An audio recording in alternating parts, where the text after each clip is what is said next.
Question को समझाना चाहता हूँ कि the Supreme Court refuse to direct a re examination for NEET UG 2024. The court suggested that a committee should be focused on the examination security. The National Testing Agency was directed to retally the result accordingly. माननीय अध्यक्ष जी, मेरे को में quotation याद आता है, बता दो क्या? चलो बता देती हूँ। जो सच्चाई से डरते हैं वो हमेशा झूठ के राह पर चलते हैं। जो सच्चाई से डरते हैं वो हमेशा झूठ के राह पर चलते हैं। धन्यवाद। Any other supplementary? Okay, we will move forward to the next question. Question number 787, Joyita Payal from the opposition, please.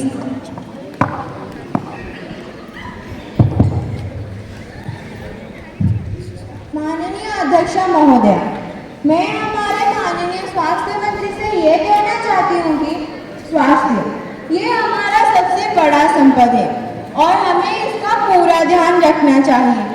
और जैसे कि हम सबको पता है कि इसका ध्यान ना रखने से ये हमारे लिए कितना घातक साबित हो सकता है। और हमारा देश यानी कि भारत, जो कि पहले जड़ी बूटियों के देश के नाम में भी जाना जाता था, यहाँ लोग जब बीमार पड़ते थे तो इन जड़ी बूटियों का उपयोग करके स्वस्थ रहते थे। लेकिन अफसोस की बात यह है कि आजकल लोग स्वस्थ रहने के बजाय ज़्यादा से ज़्यादा बीमार पड़ रहे हैं। और होंगे भी क्यों नहीं, जहाँ पे कि हम खाने के आकार में सिर्फ केमिकल्स और स्लो पॉइजन से खा जा रहे हैं। और दूसरी बात, हम बीमारी से बचने के लिए हॉस्पिटल्स में जाते हैं, लेकिन मुझे ये कहते हुए बहुत दुख हो रहा है कि हमारे देश के रूरल एरियाज़ में और अर्बन के स्लम्स एरियाज़ में लोगों को हेल्थ फैसिलिटीज़ नहीं मिल रही है। और 2018 में 1.5 मिलियन से भी ज़्यादा लोग मर गए। वो भी क्यों? क्योंकि उन्हें हेल्थ सर्विसेज नहीं मिला। इसका जिम्मेदार कौन है? क्या आप हैं या फिर आप हैं? वो तो वहाँ बैठे हैं। क्या ये हमारे सरकार देख नहीं पा रही है? काला चश्मा पहन कर बैठे हैं। और आपको दिखाई भी कैसे देगा? आप तो हमेशा स्वस्थ रहते हो, अपने पास 7-8 डॉक्टर्स भी रखते हो, फिर रोज अपना चेकअप भी करवाते हो, फिर एसी के कमरे में भी रहते हो, तो आपके लोगों के स्वास्थ्य का परवाह कहाँ है? और अगर है तो हमारे देश में ज़्यादा से ज़्यादा हॉस्पिटल्स बनाने के लिए हमारी सरकार ने किया क्या है? इसका जवाब सिर्फ मैं नहीं, हमारे देश के लोग भी जानना चाहते हैं। Answer the question, please. Thank you madam speaker. माननीय अध्यक्ष महोदय, लगता है कि आजकल अपोजिशन पार्टी के पास जानकारी थोड़ी कम रहती है, तो आपकी जानकारी के लिए मैं यही बता दूं कि हमारे देश में 775 गवर्नमेंट हॉस्पिटल्स हैं और इसके साथ हर एक हॉस्पिटल्स में कम से कम 3 doctor, 5 nurses, 5 compounder, 2 chemist and along with enough amount of medicines are available। और अभी हमें इससे ज़्यादा मेडिकल्स बना रहे हैं और उसके मैनेजमेंट के लिए और भी ज़्यादा ध्यान दे रहे हैं। और आपसे ताना मारा जाते हैं सदस्य जी, माननीय सदस्य जी, हम ताना मारते हैं इसीलिए आप काम करते हैं, वरना आप तो पेटू राजा की तरह कहीं पे पड़े रहते।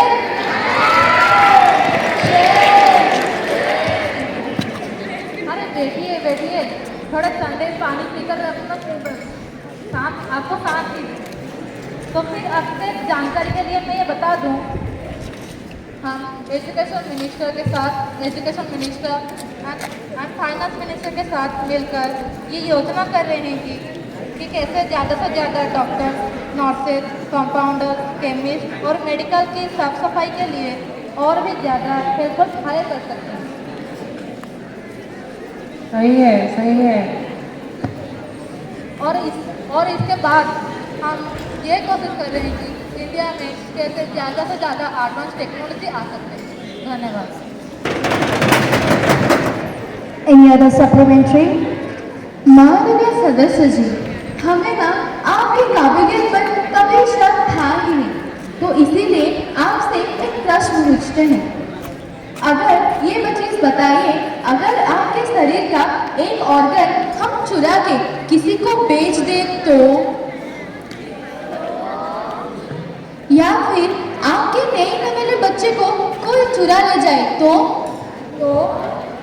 बुरा लगेगा ना, हम भी जानते हैं सबको बुरा लगता है। तो ये बताइए, जब फाइनेंस आपको 25% फंड देती है तो उसका क्या करते हैं? क्या आप उसको गलती से हेल्थ के बदले खुद के अकाउंट में ट्रांसफर करा लेते हैं? अगर नहीं तो बताइए, मेडिकल्स में इतना ज़्यादा मिसमैनेजमेंट क्यों है? क्यों आज ऑर्गन और नए नवेले बच्चों का इतनी हाई रेट पे ट्रैफिकिंग होता है? जरा उत्तर भी बता दीजिए। माननीय अध्यक्ष महोदय, विपक्ष को कैसे बता रही है कि जैसे घोटाले का फॉर्मूला खुद उन्होंने ही मेंटेन किया है। अगर इनसे पूछा जाता है कि घोटाला कैसे रोके तो जवाब में आता है जांच करवाइए। अगर इनसे पूछा जाता है कि घोटाला कैसे रोके तो जवाब आता है जांच करवाइए। अरे जांच तो उनका पार्ट टाइम पास है। माननीय अध्यक्ष महोदय, मुझे मेरे प्यारे सदस्य को देखकर एक बात याद आ रही है, नाच ना जाने आंगन टेढ़ा। ये डायलॉग आपको बहुत सूट करता है। मुझे लगता है माननीय सदस्य जी ने रट्टा मारकर आए हैं, इसीलिए देख देख कर बता रहे हैं।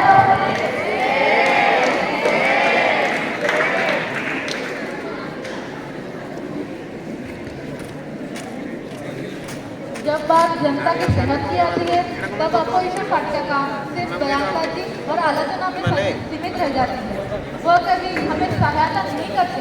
अगर उनको जनता की फिक्र होती तो वो हमें विरोध के बदले सहायता करते। महाशया, उनकी फिक्र है इसीलिए यहाँ पे आते हैं, वरना आपके जैसे नहीं हैं, बस रट के आ गए और बोल दिए।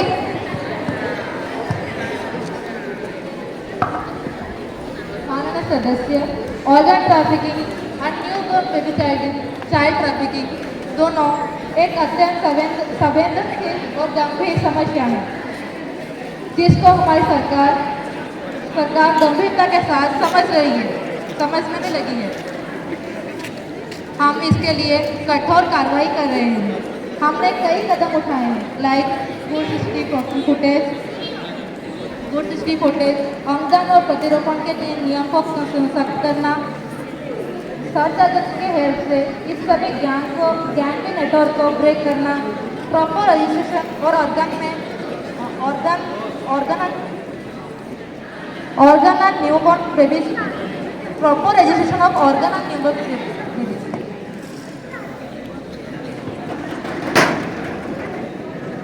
Any other supplementary? Okay, we will move forward to the next question. Now, I request opposition leader, please ask the question.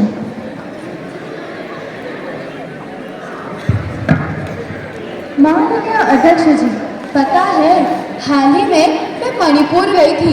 Manipur और हमारे प्राइम मिनिस्टर जी नहीं गए। शेर शेर शेर। और जाएंगे भी कैसे? उनके लिए तो मणिपुर एक राज्य ही नहीं है। अच्छा, एक बात बताइए, कभी दिल्ली के महलों को छोड़ के बाहर निकले भी हैं? अच्छा, इस बात से एक बात याद आता है कि एक जमाना था जब अटल जी ने बोला था कि आप इस देश के प्रधानमंत्री बनेंगे।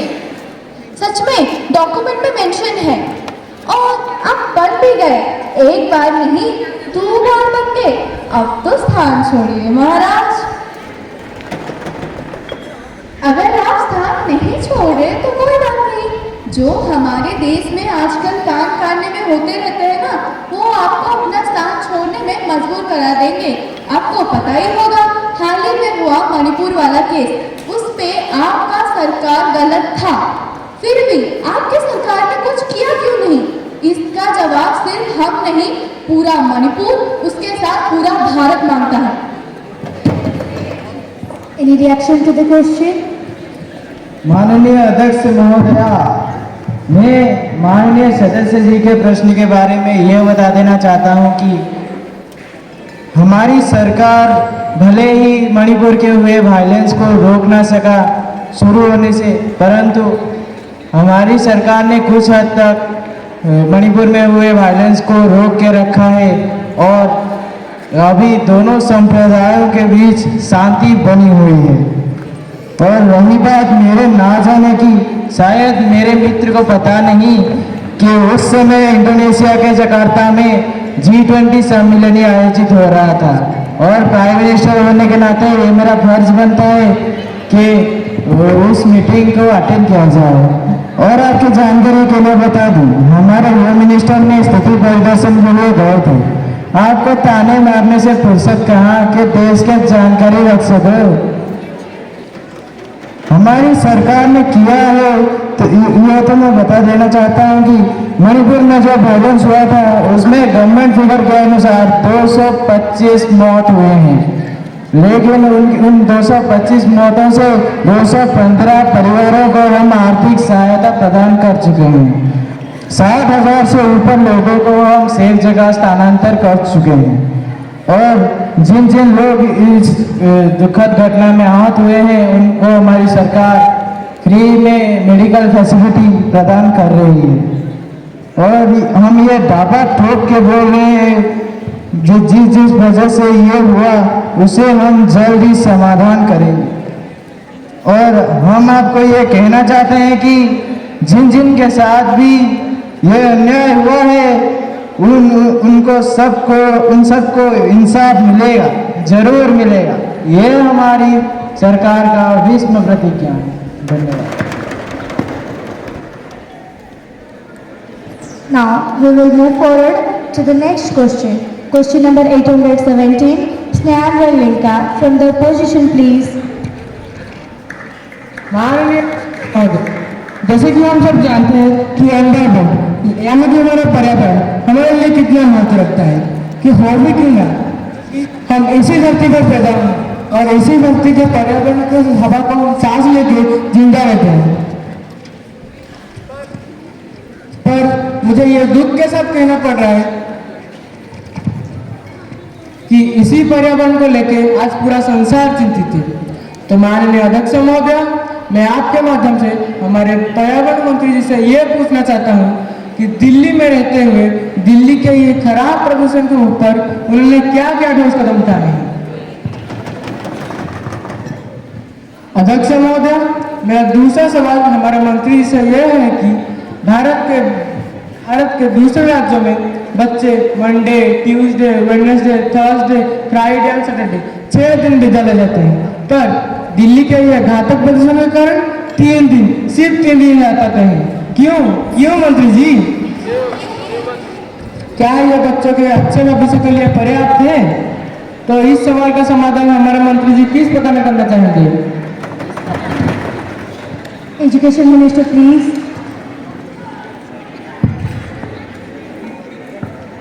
Sorry, Environment Minister, please. माननीय अध्यक्ष महोदय, जैसे कि मेरे साथी ने इस दिल्ली के एयर पोल्यूशन के बारे में बोला, तो मैं उनको ये बोलना चाहता हूँ कि क्या उनको अंदर से थोड़ा थोड़ा ये नहीं लगता कि ये भी इसके थोड़े थोड़े जिम्मेदार हैं? क्योंकि वो भी तो गाड़ी चलाते हैं, उनके गाड़ी में भी से तो धुआं निकलता है ना। उनके गाड़ी में से क्या कार्बन डाइऑक्साइड के बदले में क्या ऑक्सीजन निकलता है? और तो और जैसे कि मैं बोल रहा था, हमारी गवर्नमेंट भी इस दिल्ली के एयर पोल्यूशन को देखते हुए हाथ पे हाथ रखकर नहीं बैठी है, वो भी कुछ कदम लिए हैं। जैसे कि हम आपसे यह वादा करते हैं कि आने वाले दिनों में दिल्ली में जितने भी बिल्डिंग्स होंगे उससे कहीं ज़्यादा दिल्ली में पेड़ पौधे होंगे, दिल्ली हरा भरा हो जाएगा। है, लेकिन उसे करके दिखाइए तब हम मानेंगे, नहीं क्या? हम हर एक कदम सोच समझ कर लेते हैं, हमें जल्दी नहीं है। तो जैसे कि मैं बोल रहा था कि भारत स्टेज यानी कि BS फ्री वाले पेट्रोल एंड BS IV वाले डीजल दिल्ली में बैन है। और तो और जो ओपन फायर और जो फायर क्रैकर्स है जिसमें से कि आग धुआं निकलता है, वो चीज को भी हम दिल्ली में बैन कर दिए हैं। और तो और हम कंस्ट्रक्शन एंड डिमोलिशन एक्टिविटीज को बंद कर दिए हैं, वो काम दिल्ली में कोई भी नहीं कर सकता। और हम लोगों को इस एयर पोल्यूशन के लिए सचेतन करवा रहे हैं। और आखिर में मैं ये बोलना चाहता हूँ कि मेरा सरकारी दल और जनता और आपसे विनती है कि कृपया करके आप CNG और इलेक्ट्रिक व्हीकल्स यूज कीजिए, क्योंकि वो एयर को अफेक्ट नहीं करते। अगर आपका घर पास है तो फिर कृपया करके आप साइकिल से आ जाए, क्योंकि इसमें से फिट इंडिया मूवमेंट का एडवर्टाइजमेंट भी हो जाएगा।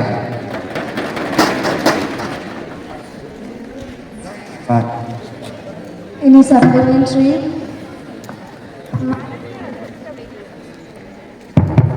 माननीय अध्यक्ष महोदय, माननीय पर्यावरण मंत्री जी ने इस दिल्ली के एयर पोल्यूशन के बारे में तो बोला, दिल्ली को छोड़िए, ये तो अब की बात है। हमारी गंगा मैया को देखिए जो सालों से प्रदूषित होता आ रहा है। पहले ये इतना पवित्र था कि लोग उसमें स्नान किया करते थे, अब इतना पल्यूट हो चुका है कि पैर डालने की लायक ना बचा। हमारी इंडिया धीरे धीरे पूरी पल्यूट होती जा रही है और माननीय पर्यावरण मंत्री जी ने घूंघट ओढ़ के नैना वाली दुल्हन की तरह बैठे हैं। Back to the question, please. माननीय अध्यक्ष महोदय, मैं मेरे बहन को ये बोलना चाहता हूँ कि हमें अपने भी गंगा नदी के देखते हुए हाथ पे हाथ रखकर नहीं बैठा है, बल्कि हम भी कुछ कदम लिए हैं। जैसे कि हमने नमामि गंगा प्रोग्राम जो कि अप्रैल 2014-15 में शुरू हुआ था, उसका बजट था, जब हम उसको शुरू किए थे तब उसका बजट था 20,000 करोड़, सिर्फ और सिर्फ 5 साल के लिए। और जो कि 2026 के लिए अब बढ़कर हो चुका है 22,500 करोड़। और तो और हम इसको 3 फेजेस में इम्प्लीमेंट करने वाले हैं, जो कि है entry level, medium term and long term. तो हम waste water treatment and waste water management कर रहे हैं, और हम नदी के घाटी और किनारों में ज़्यादातर पेड़ पौधे लगा रहे हैं। नदी के किनारों में जो शमशान घाट और मंदिर है, हम उसका नवीकरण कर रहे हैं। हम उत्तर प्रदेश, बिहार और झारखंड के पास वेट लैंड कंजर्व करके रखे हैं। हम सस्टेनेबल फार्मिंग को प्रमोट कर रहे हैं। और हम सिर्फ बोल नहीं रहे हैं, बल्कि हम कुछ सफलताएं भी हासिल किए हैं, जैसे कि गंगा नदी के लुप्त प्राय डॉल्फिन्स और अन्य वन्य जीवों के देखने में वृद्धि मिला है। और तो और 30,000 हेक्टेयर से ज्यादा भूमि को हम वापिस वन क्षेत्र में वापिस लाए हैं। और 1985 जिस वक्त आपके पार्टी सत्ता में थी, तब के वाटर क्वालिटी के मुताबिक आज के वाटर क्वालिटी कहीं हद तक ज्यादा बढ़ गई है।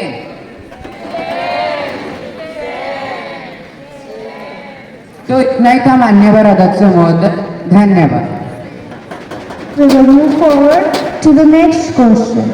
Question number 778. I request Honorable Opposition Leader, please ask the question. माननीय अध्यक्ष जी, हम जानते हैं, भारत हमारी माँ है और माँ का सम्मान और गौरव बढ़ाना हमारा कर्तव्य, जो कि होता था कब? तब होता था जब इस देश को अशोक जी जैसे राजा शासन करते थे। अब क्यों नहीं होता? अब तो डेमोक्रेसी है। क्या आपकी सरकार ये बोलना चाहती है कि डेमोक्रेसी में आकर हमारा पावर कम हो गया है या फिर बंद हो गया है? जरा बताइए, हमारे देश ने आपकी सरकार के अंतर्गत क्या क्या किया है हमारे देश के गौरव को वापस लाने के लिए? धन्यवाद। Answer the question, please.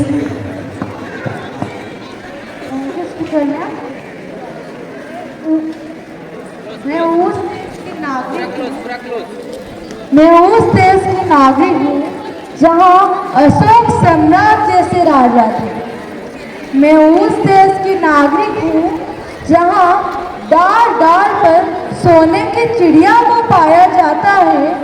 मैं उस देश की नागरिक हूँ जहाँ हर 50 मील पर भाषा, रूप, पहनावा, मजहब बदल जाता है। मैं उस देश की नागरिक हूँ जिसको अपने भूगोल के पहले इस ब्रह्मांड का भूगोल समझ जाता है। तो ऑनरेबल स्पीकर मैम, मैं उनको एक चीज बता दूं कि हमारा देश का जो तिरंगा है वो हमारा आन, मान और शान है। तो आपने ये बताना चाहती हूँ कि हजारों बच्चों जो कि यूक्रेन में पढ़ते थे, जब यूक्रेन और रसिया के बीच में युद्ध हो रहा था, तब हमारे देश का तिरंगा ने आज सेफ गार्ड उनको बचाया था। तो मैं यह दावे के साथ बोल सकती हूँ कि हमारा तिरंगा ने हमारे देश के बच्चों के बुरे वक्त में उनका साथ दिया। तो ऑनरेबल स्पीकर मैम, मैं उनको और एक चीज बताना चाहती हूँ कि along with our students, there are students from other countries who are also stuck there. क्या आपको ये पता है कि हमारे जो प्यारे पड़ोसी पाकिस्तान है, जो हमें उनका दुश्मन समझते हैं, वो भी हमारे तिरंगा की मदद लेकर वहाँ से उनके स्टूडेंट्स को निकाले थे। तो यहाँ से आप ये अंदाज लगा सकते हैं कि हमारे देश भारत और हमारे तिरंगा का अंतर्राष्ट्रीय क्षेत्र में कितना ताकत है। और आप हमें ये पूछ रहे हैं कि हमने कौन सा पहाड़ तोड़ लिया? We will move forward to the next question. Question number 777. Priyadarshini Bhoi from the opposition, please.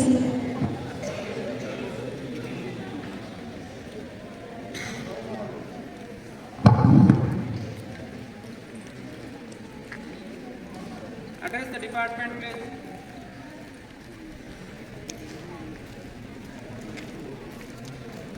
Question number 777. Saubhagyaranjan Behera from the opposition, please. माननीय अध्यक्ष महोदय, हम सबको पता है कि इंडिया एंड हमारा देश भारत जो कि एक कृषि प्रतिष्ठित देश है और किसान इस देश की अर्थव्यवस्था की बैकबोन है। लेकिन मैं यह बताते शर्मिंदा हूँ कि भारत एक कृषि प्रतिष्ठित देश होने के बावजूद भी हमारे देश के किसान को सही तरह से इंफ्रास्ट्रक्चर, मैकेनाइजेशन और प्रॉपर इरिगेशन नहीं मिल रहा, जिसके कारण हमारे देश के किसान अपना क्रॉप प्रोडक्शन ग्रो नहीं कर रहे। क्या ये हमारे सरकार को दिखाई नहीं देता या वो आप पर पट्टे अंदर सो गए हैं? बस इतना ही नहीं माननीय अध्यक्ष महोदय, और भी कितने सारे न्यूमरस चैलेंजेस हमारे देश के किसान फेस कर रहे हैं। आप सुनना चाहेंगे? तो सुनिए। Unfair prices for their produces, limited access to credit, technology and markets, low wages, inadequate social security and protections, इसके ऊपर हमारी सरकार कुछ कदम लेगी या सिर्फ हाथ पर हाथ रख के बैठी रहेगी? धन्यवाद माननीय अध्यक्ष महोदय। Answer the question, please. माननीय अध्यक्ष महोदय, क्या मेरी साथी ने ये तो नहीं सोच रहे कि हमारा सरकार उनके तरह कुंभकर्ण के बड़े भाई है? पर मुझे लगता है शायद उनको नहीं पता है कि हमारा सरकार ने हमारे देश का किसान भाइयों को कितने सारे सहायता किए हैं। तो उनकी जानकारी के लिए मैं इनको बता ही देती हूँ। हमारा सरकार ने फाइनेंशियल सहायता के लिए बहुत सारे कोऑपरेटिव बैंक्स बनाए हैं और एग्रीकल्चरल इक्विपमेंट्स के पर 50% डिस्काउंट करे हैं। माननीय अध्यक्ष महोदय, अगर सरकार ने इतने कुछ किए हैं तो आज उड़ीसा में आलू का कमी क्यों है? क्या इसके लिए आपकी सरकार जिम्मेदार नहीं है? Answer the question, please. माननीय अध्यक्ष जी, जैसे कि मेरी बहन ने बोली, हाँ मैं मानता हूँ कि उड़ीसा में आलू का कमी दिखाई दे रही है, पर ऐसा तो नहीं है ना कि हमारे सरकार को ये नहीं पता है। पर ये भी नहीं है कि हमारा सरकार जानकर के चुप बैठा है। अध्यक्ष जी, मेरी बहन का ताना मार के बोलने का भूत इतना चढ़ गया है। अरे बहन, जब दीदी ने आलू लेने के लिए मना कर दिए तभी तो हमारा सरकार ने इमीडिएटली एडी जोगी से बात करके 3000 टन आलू लाकर उड़ीसा में लिए हैं। और सिर्फ इतना ही नहीं, अगर और भी आवश्यकता पड़े तो 3000 से भी ज्यादा आलू का ट्रक को लाकर उड़ीसा में लेंगे। और ये मैं आत्मविश्वास के साथ भरोसा देकर वादा करती हूँ। माननीय अध्यक्ष महोदय, मंत्री जी के खुद के ऊपर तो आत्मविश्वास और भरोसा नहीं है, यो हमको यानी ओडिशावासी को क्या भरोसा दिखा रहे हैं? Address the question, please. माननीय सदस्य जी, जरा रुको। श्रीमती जी, क्या आप नहीं जानते हमारे सरकार ने ओडिशा में पहले से तो बहुत सारे कोल्ड स्टोरेज बनाए हैं और जितने भी सारे अनकल्टिवेटेड लैंड है वो उनके कल्टीवेशन करने के लिए सोच रहे हैं। और सिर्फ इतना ही नहीं, हमारे सरकार ने हमारे देश का किसान भाइयों का इकोनॉमी को मजबूत करने के लिए राइस का MSP यानी मिनिमम सपोर्ट प्राइस को 800 रुपया बढ़ा दिए हैं। और अगर हम बात करेंगे हमारे देश का एग्रीकल्चरल इकोनॉमी, तो हमारा गवर्नमेंट ने ओडिशा के कितने सारे डिस्ट्रिक्ट में बहुत सारे एग्रीकल्चरल कॉलेज बनाए हैं ताकि लिस्ट दे दीजिए। माननीय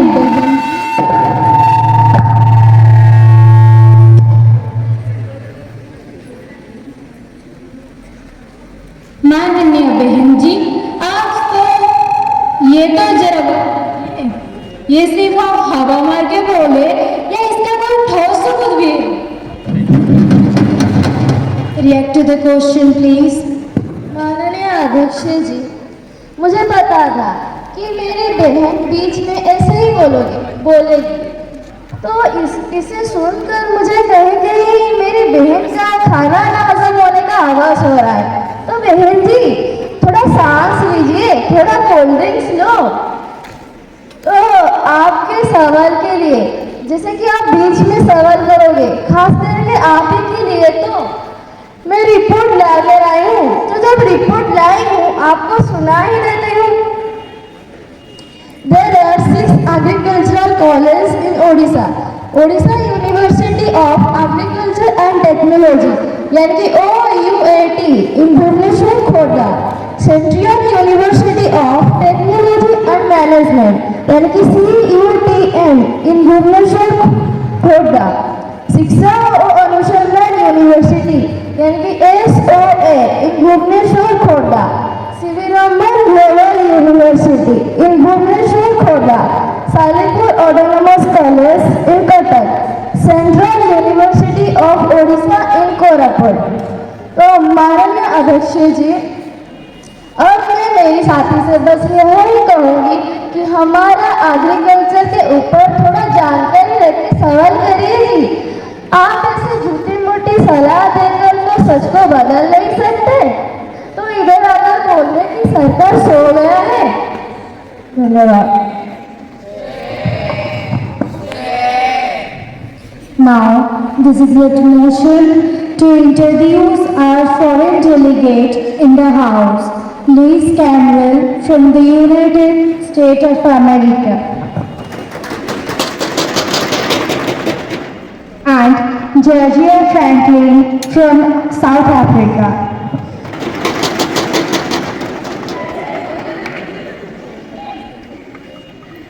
Let us welcome them to our assembly.